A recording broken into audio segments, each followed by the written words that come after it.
starting with a bit of defensive incompetence, which we always like. What we don't like is this. Absolute flagrant dive, and then to claim a penalty, horrendous.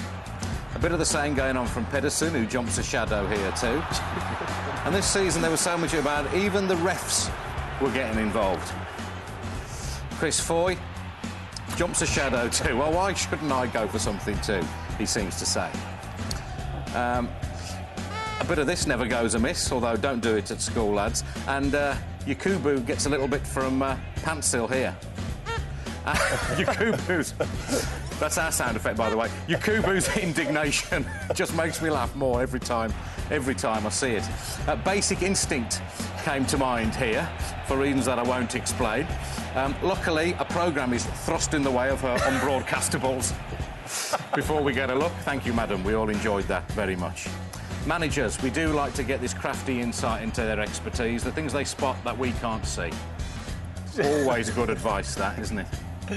Hand signals have been fertile territory for us. Emu, you know Emu, says Gary, he's going to get it. Emu gets it unless you sort yourselves out. Yeah, that'll be the end for Emu. Here he's saying, you two, get the ball, two of you. To me, not you, ball, two, not... Anyway, whatever, I don't know what he's on about. I don't know what this is about. He turned to his head, come on, you're hard enough. Quit your talking. Come on, let's get it on. Come out here, I'll sort you out. And he shrugs.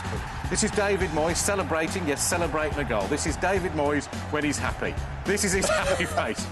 In a moment, he'll turn around, whip his coat off and fling it angrily at his own bench. Not quite sure what that's all about. Here's a metaphor for Man City's whole season. The manager stands up, the chair flits back, and he nearly ends up on his ARSE, but just about saves himself, as he has done till the end of the season.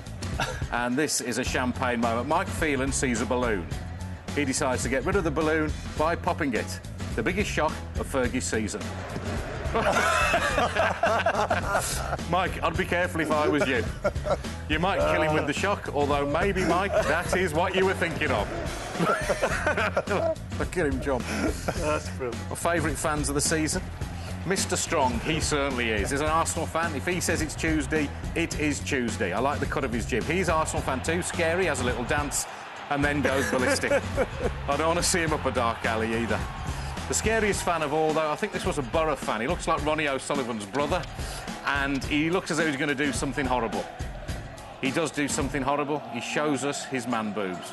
We didn't want to see that, especially with that look in your eye.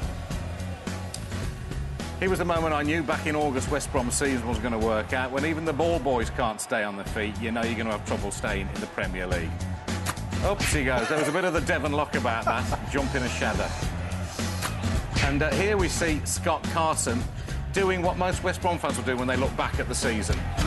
Jump in horror. I don't know what he saw, but it's what we all feel when we look back on this year. Horrendous stuff. And finally, we don't want to see this. It's mascot abuse in the light of day at Stoke. Just quite disgusting. I can't believe we're showing it again, even if he is only pulling his tail out. Gentlemen, thank you very much. That's it.